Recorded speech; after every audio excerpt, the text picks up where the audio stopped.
RC में संशोधित जीवीडब्ल्यू के स्वैच्छिक और गैर अनिवार्य होने के संशोधन के संबंध में टीम एएमटीसी महाराष्ट्र परिवहन विभाग से संपर्क कर रही है। टीम ने महाराष्ट्र विभाग के साथ अनुवर्ती कार्रवाई की और इसके बाद फाइल को इस आधार पर खारिज कर दिया गया कि इस बात पर कोई स्पष्टता नहीं है कि जीवीडब्ल्यू का संशोधन आरसी पुस्तक वैकल्पिक है या अनिवार्य है। अनापत्ति प्रमाण पत्र के अनुसार वाहनों के दस्तावेजों के नवीनीकरण में विलंब हुआ तथा पूर्वव्यापी प्रभाव से ब्याज सहित कर वसूल किया गया।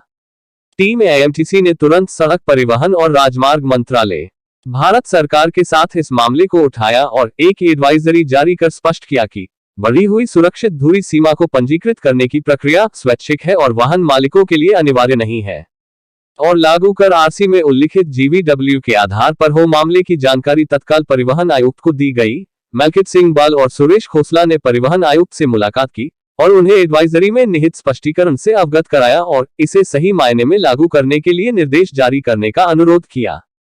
हमें आश्वासन दिया गया है कि सिस्टम को अपग्रेड किया जाएगा। महाराष्ट्र राज्य में लगभग 5,69,700 माल वाहन हैं जिन्होंने जीवीडब्ल्यू संशोधन का विकल्प नहीं चुना है और इस प्रकार लगभग एआईएमटीसी की पहल से 1,710 करोड़ रुपए की बचत हुई है। जीवीडब्ल्यू ग्रॉस व्हीकल वेट जो एक्सल लोड भारत सरकार ने 2018 में 25% जून 2018 में जो बढ़ाया था, उसके बाद में एडिशनल नोटिफिकेशन कर 5% टॉलरेंस अलाउंस की छूट दी थी। उसकी एडवाइजरी हर एक राज्य को दी गई थी। तब जो ट्रक ऑपरेटर ने उचित समझा कि अगर वो भारा माल ढोता है तो उसने जीवीडब्ल्यू को ऑप्ट किया, अपनी आरसी पे अमेंडमेंट करवाई और माल ढुलाई चालू की। कई हमारे ऑपरेटर थे जो कि वॉल्यूमराइज माल ढोते हैं, यानी कि हल्का माल ढोते हैं। उन्होंने जरूरत नहीं समझी कि हम एक्सल वेट की बढ़ोतरी कराएं। अब परिस्थिति, खासकर महाराष्ट्र की बात करूं, कि अब जब कोई गाड़ी की एनओसी लेनी हो, जब गाड़ी बेची गई है, ट्रांसफर करनी हो या और कोई परमिशन लेनी हो, डिपार्टमेंट ने इंसिस्ट किया कि आपको रेट्रोस्पेक्टिव यानी 2018 से जो बड़ा हुआ टैक्स है वो भरना पड़ेगा, इंक्लूडिंग ऑफ इंटरेस्ट।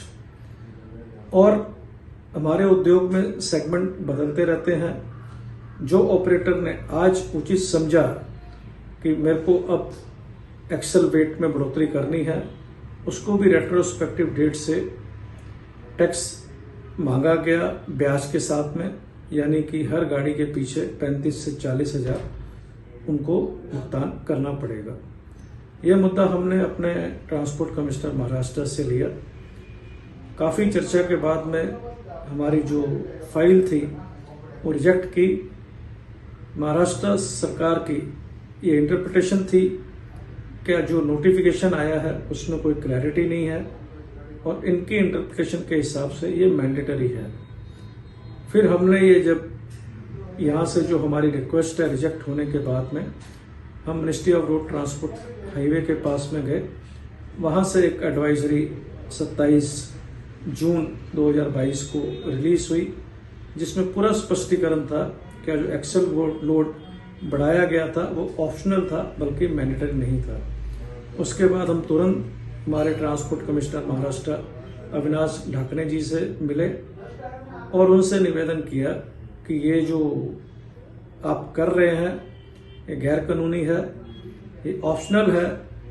तो उन्होंने हमें आश्वासन दिया कि 2 दिन के अंदर हमारा सिस्टम अपग्रेड हो जाएगा और जो रेट्रोस्पेक्टिव टैक्स हम डिमांड कर रहे हैं वो नहीं लिया जाएगा।